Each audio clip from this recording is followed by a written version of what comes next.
Once again, welcome to our TYBSc Geography class. Today, we will be continuing our lecture. In the previous lecture, we have discussed about the definition of GIS, subsystem of GIS, and potential of GIS. In this lecture, we are going to talk about history of GIS and GIS task. The history of GIS, as it is a computer dependent application, the origin of GIS could be traced back to 1940s and 50s. Research and development in the electronic data processing.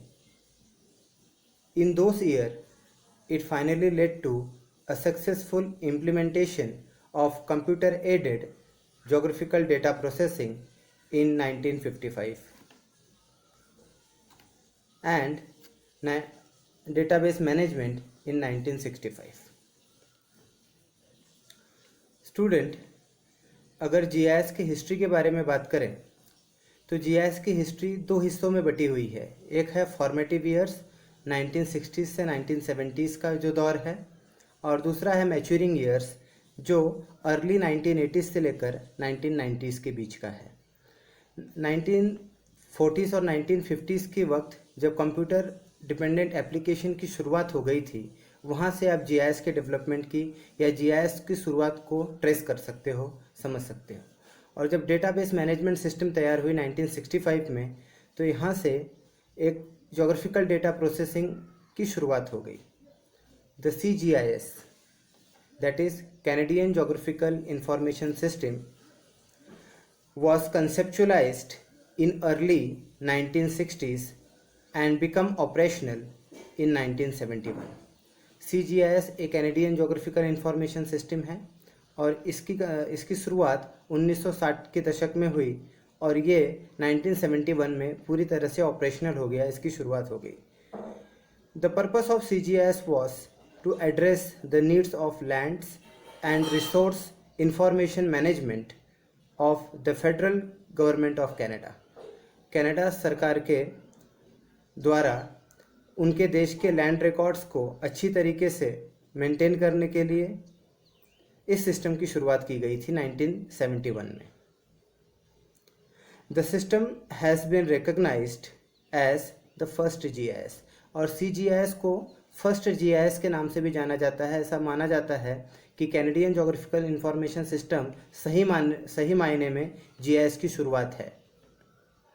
In 1973, the USGS, that is United States Geological Survey Department, started the development of geographical information retrieval and analysis system. 1973 में GIRAS आया, जिसे geographical information retrieval and analysis subsystem के नाम से जाना जाता है, to handle and analyse land use and land cover data. Land use data, for example land के ऊपर कौन से रीजन में लैंड सरफेस का डिवीजन कैसे हुआ है, for example water body, forest cover, settlement, vegetation, agricultural land. तो इस तरीके से एक सिटी में या एक कंट्री के अंदर लैंड का यूटिलाइजेशन किस तरीके से हुआ है, इसे हम कहते हैं land use land cover data.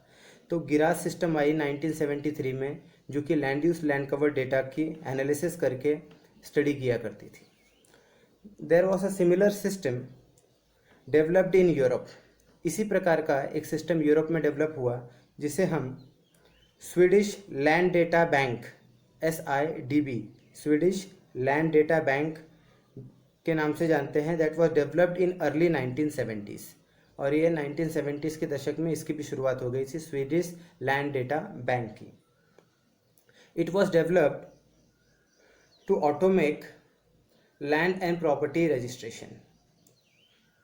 इन Britain important development included local authority management information system। तो SIDB के बारे में जैसे हमने देखा कि ये लैंड और प्रॉपर्टी रजिस्ट्रेशन के लिए यूज़ किया जाता था, लैंड रिकॉर्ड्स को अपडेट करने के लिए ये सिस्टम यूज़ की गई। और ब्रिटेन के अंदर एक सिस्टम आई उस वक्त, जिसे हम local authority management information system के नाम से जानते हैं, LAMIS and joint information system JIS। ये दोनों system both use by government for land use control and management. Britain के अंदर भी land use land cover data को मैनेज करने के लिए, कंट्रोल करने के लिए LAMIS और JIS नाम की दो सिस्टम डेवलप की गई। The growing interest in the computer-based map data processing also initiated several active research and development program in university in Europe and North America। जैसे पता चला कि GIS सिस्टम काफ़ी अच्छा, इजी और हैंडी काम कर रहा है, और इस इंटरेस्ट को जनरेट होने के बाद बहुत सारी यूनिवर्सिटीज़ में GIS के ऊपर काम शुरू हो गया, खास करके यूरोप और नॉर्थ अमेरिका में। एक एग्जाम्पल है, for example laboratory for computer graphic were first contemporary vector GIS ODC were first developed in 1960s and 70s। तो एक वेक्टर GIS सिस्टम डेवलप हुई थी 1960-70s में ODC के नाम से, जिसके अंदर सॉफ्टवेयर पैकेजेस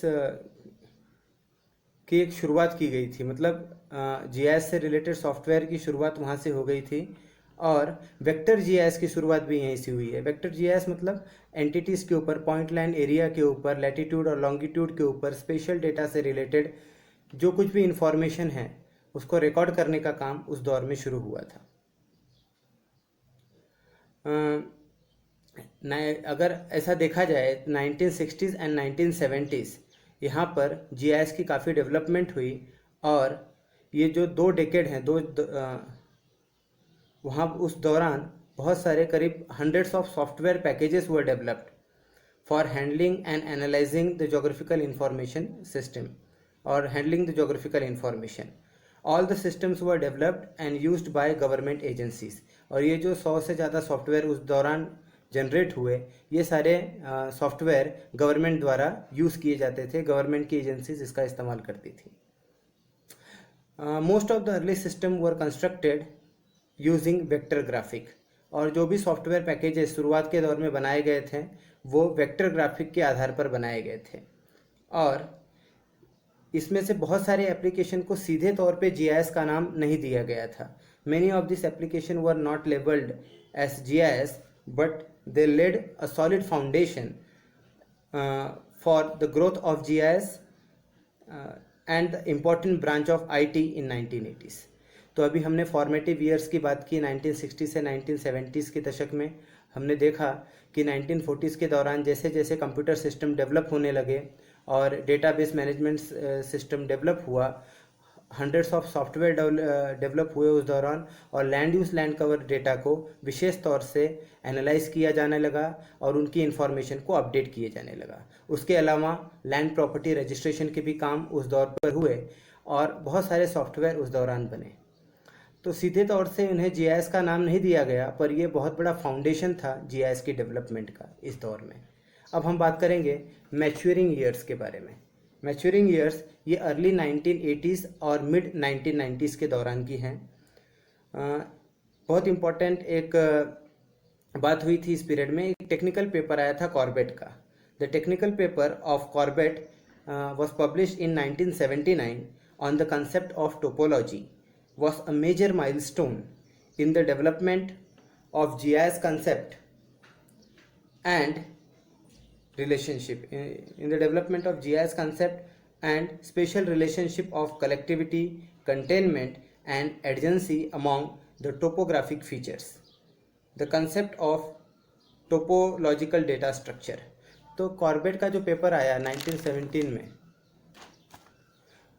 उस पेपर के अंदर टोपोलॉजी से रिलेटेड कंसेप्ट के ऊपर काफ़ी बात की गई, और पता चला कि topological related data, special relationship से रिलेटेड डेटा, एडजेंसी से रिलेटेड डेटा जो है ये काफ़ी हद तक बहुत सारे प्रॉब्लम्स को सॉल्व कर सकता है। फॉर एग्ज़ाम्पल, जो कि डेवलपमेंट के लिए काफ़ी ज़रूरी है, और वहाँ से सही मायने में GIS को एक अपलिफ्टमेंट मिली। और 1982 में in the year 1982 in the year 1982, ISRI released an ARC Info based mini computers. Arc Info नाम का एक software ESRI that is Environmental System Research Institute ने सॉफ्टवेयर पैकेजेस की शुरुआत कर दी और GIS सॉफ्टवेयर पैकेज वहाँ से तैयार हुआ. The GIS software package was one of the first vector based GIS to use the geo-relational data model which employed by a hybrid approach to the geographic data processing. In this approach, the data structure, the attribute data are stored using the relational and the tabular data structure. Okay. इसके बारे में बताता हूँ कि इसरी ने 1982 में एक arc Info नाम का सॉफ्टवेयर बनाया और वो सॉफ्टवेयर इतना बेहतरीन था कि एट्रीब्यूट डेटा को, स्पेशल डेटा को टेबुलर फॉर्मेट में रिलेट कर देता था. फॉर एग्जांपल आप एक प्लेस की इंफॉर्मेशन ले लीजिए, फॉर एग्जांपल नासिक का एरिया, नासिक के अंदर के एग्रीकल्चरल डेटा, नासिक का इंडस्ट्रियल डेटा ले लीजिए, एजुकेशनल डेटा ले लीजिए, सेंसस इंफॉर्मेशन ले लीजिए, जितना कुछ भी स्टैटिस्टिकल डेटा आप जनरेट कर सको वो सारा एक्सेल फॉर्म में आप फिल कर लीजिए और उस डेटा को फिर आप सिस्टम में इनपुट करके you can make a map representing the entire Nasik, and that type of representation was developed, that is geo-relational data model approach. यानी आप टेबुलर फॉर्मेट में डेटा रखिए और वो एक मैप फॉर्मेट में रिप्रेजेंट होगा. एक बेहतरीन शुरुआत GIS की 1982 में इसरी द्वारा की गई. Other GIS software packages were developed using the similar data model in the mid 1980s. Example Infomap by सायरॉन कंपनी इन USA. बहुत सारे GIS से रिलेटेड सॉफ्टवेयर उस दौरान तैयार हुए, उसमें से एक ये है, carried by the universal system limited in Canada. The ability to port GIS application to microcomputer platform in the late 1980s led to the development of various softwares such as map info, pan, span, PC arc info and several other PC based system. हाँ, एक और बात इस दौर में हुई 1980s में कि जो पहले कंप्यूटर बहुत ही बड़े साइज के होते थे या तो काफ़ी ह्यूज हुआ करते थे, तो ये यूज़र बेस्ड एप्लीकेशन नहीं हो पाता था. सारे लोग जो है GIS का बेनिफिट नहीं उठा पाते थे, केवल गवर्नमेंट एजेंसीज इसका लाभ उठा पाती थी. पर जैसे ही माइक्रो बेस्ड कंप्यूटर आ गए तो घरों में लोगों के पास कंप्यूटर आ गए, उनके पास PC हो गया और ये एक एजेंसी, गवर्नमेंट एजेंसी से हटकर धीरे धीरे लोगों में फेमस हो गया, लोगों के पास पहुंच गया और सब लोग इसका लाभ उठाने लगे. इसका वाइड एप्लीकेशन बेस्ड वहाँ से शुरुआत हो गई.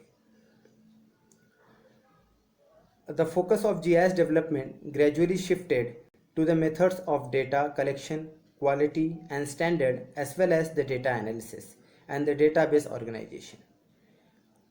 अब जैसे ही एक बार सिस्टम पॉपुलर हो गई, घर घर पहुंच गई, तो इसका फोकस भी बदल गया. लोग डेटा कलेक्शन, क्योंकि सारा का सारा GIS जो है ये डेटाबेस है, तो डेटा की क्वालिटी, उसका कलेक्शन, उसका स्टैंडर्ड और उससे आने वाला आउटपुट रिजल्ट, इन सब पे ध्यान देने लगे और काफ़ी डेवलपमेंट हुई GIS की. Thus, oriented approach of GIS development changed the way the GIS technology has been developed. It led to the integration of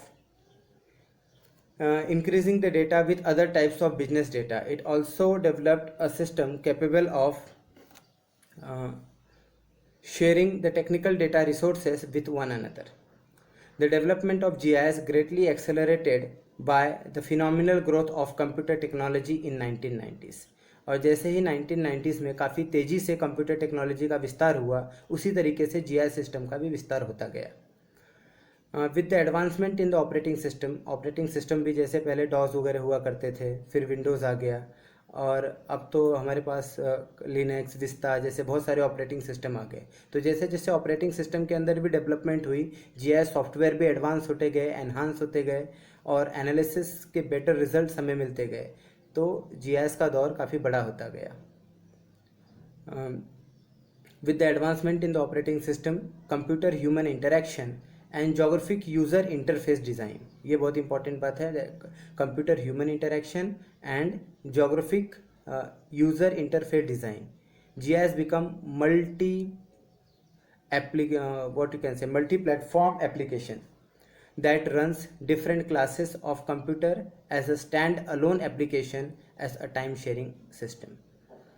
The increasing access to computer and the urgent need of effective graphic data management pushed to the use of GIS to the new height. ये बहुत important है कि computer का access जैसे जैसे बढ़ता गया और एक अर्जेंट नीड हो गई इफ़ेक्टिव जोग्राफिक डेटा मैनेजमेंट की, जिसके वजह से जीआईएस सिस्टम को काफ़ी मोटिवेशन मिला, काफ़ी पुश मिला और जीआईएस सिस्टम अपनी ऊंचाइयों तक पहुंचने लगा और उसे ज़्यादा से ज़्यादा यूज़र्स मिलते गए और उसकी डेवलपमेंट होती गई. The application of GIS were becoming increasingly diversified. और किसी एक ही क्षेत्र में जीआईएस का यूज़ हो रहा है ऐसा नहीं रहा. दुनिया के हर फील्ड में, हर सेक्टर में जीआईएस टेक्नोलॉजी अपना लोहा मनवाने लगी और उसका डेवलपमेंट होते गया. It is generally accept that in mid-90s GIS has become relatively matured in the term of both technology and application. और ये मान लिया गया कि 1990s के दौर में जीआईएस पूरी तरीके से एक बड़ा मैच्योर्ड टेक्नोलॉजिकल सिस्टम बहुत सारे एप्लीकेशंस के साथ डेवलप्ड हो चुका था. The concept of information infrastructure emerge in 1990s. एक सिस्टम डेवलप हुई थी 1990s में जिसे हम इंफॉर्मेशन इंफ्रास्ट्रक्चर सिस्टम के नाम से जानते हैं. When the US government propose the national information infrastructure initiative. US government ने 1990 में NII, जिसे हम नेशनल इंफॉर्मेशन इंफ्रास्ट्रक्चर के नाम से जानते हैं, उसकी शुरुआत की. और वहाँ से the objective of this institution was to provide all US citizen access to information. तो USA में सारे सिटीजन को इंफॉर्मेशन के दौर से जोड़ने का जो इनिशिएटिव शुरू हुआ था, वहाँ से जीआईएस की डेवलपमेंट काफ़ी हद तक बहुत ऊंचाइयों तक पहुँच गई. उसका एप्लीकेशन बढ़ गया, हर सेक्टर में इसकी ज़रूरत पड़ने लगी. For example related to government पहले ही हमने देखा था, हेल्थ केयर में, एजुकेशन में, कम्युनिटी डेवलपमेंट एक्सेट्रा. मतलब हर सेक्टर में जीआईएस सिस्टम का एप्लीकेशन काम में आने लगा. In 1994, Bill Clinton issued executive order. President Bill Clinton उस दौर के 1994 के तत्कालीन, उन्होंने एक ऑर्डर दिया supporting the implementation of national special data and infrastructure. और उनका जो ये एग्जीक्यूटिव ऑर्डर पास हुआ था जिसमें implementation of national special data और इंफ्रास्ट्रक्चर से रिलेटेड वर्क हुआ, ये जीआईएस के डेवलपमेंट के लिए काफ़ी काम आया. तो फ्रेंड्स, ये था एक short description history of GIS के बारे में, जिसे हमने दो पार्ट में समझा. एक अर्ली स्टेजेस ऑफ जीआईएस या फॉर्मेटिव ईयर्स ऑफ जीआईएस और दूसरा मैच्योर ईयर्स. तो और इससे हमें पता चल गया कि 30-35 साल के अंदर जीआईएस की काफ़ी डेवलपमेंट हो गई. अगर आज के दौर की बात करें तो हमारा सैटेलाइट सिस्टम, हमारे पास इतना एडवांस्ड रिमोट सेंसिंग सिस्टम, हमारा स्पेस डिपार्टमेंट, इन सब की मदद से जीआईएस एक बहुत बड़ा टूल बन गया है. आज हम अपने मोबाइल के अंदर नेविगेशन देख पाते हैं, हम मेट्रोलॉजिकल डेटा प्रिडिक्ट कर पाते हैं, हम अच्छी तरीके से टाउन प्लानिंग कर पाते हैं, डिज़ास्टर मैनेजमेंट कर पाते हैं. The application is limitless. हर एक सेक्टर के अंदर जीआईएस ने अपना योगदान दिया है और एक इफ़ेक्टिव टूल हमें मिला है. तो ये था history of GIS. Thank you.